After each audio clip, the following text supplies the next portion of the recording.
Доколку УЈП престане целосно со работа, а царина ги спушти рампите, тоа ќе значи дека нема да има исплата на плати во цела држава, наплата на придонеси и даноци, прибирање средства во буџетот по основ на казни и давачки, нема да има наплата на царини.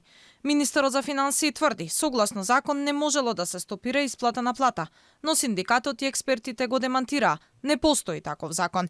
Правото на штрајк е загарантирано со устав. Се зависи од УЈП, како ќе се одлучат да го спроведат штрајкот. Според експертите, последиците ќе бидат неизбежни и по буџетот и по целата држава, ама на краток рок.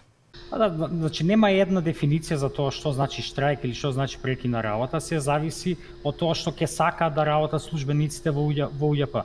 Но дефинитивно ако тие се сакаат да прекинат целосно со работа, тоа би значило дека нема да има исплата на платите во државата, затоа што сите плати во државата треба да поминат преку системот на УЈП. Вработените во УЈП апсолутно се во право, владата апсолутно она кај кој што треба да се насочи бесот, кој што е крива по ситуацијава. Не може обичните работници да не добиваат покачување на платите кога имаме инфлација од 25% во овие 2 години, а самите тие државни функционери си ги покачаа платите молчешкум преку ноќ за 70-80%. Не може, едноставно тоа ниту е праведно, ниту е економски издржано. Владата одбива да ги зголеми платите, иако колективниот договор е на сила што им дава на работниците легитимно право да покренат тужба. Тоа што владата не сака да си ги исполни законските обврски е многу поголем ризик и може да има поголеми фискални импликации од самиот штрајк. Според Јовановиќ, пари во буџетот има, само потребна е политичка волја.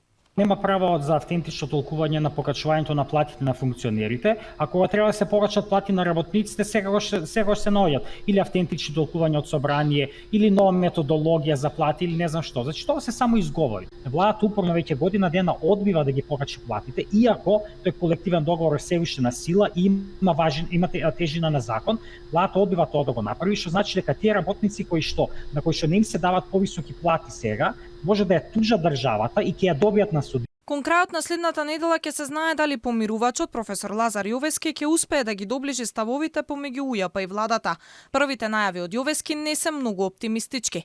Економско-социјалниот совет ќе седне повторно на маса за колективните договори во четвртак и овој пат ќе може да го следи целата јавност. Владините министри ќе понудат зголемување на платите за целата администрација, не за 5 како досегашната понуда, туку за 2,5 години.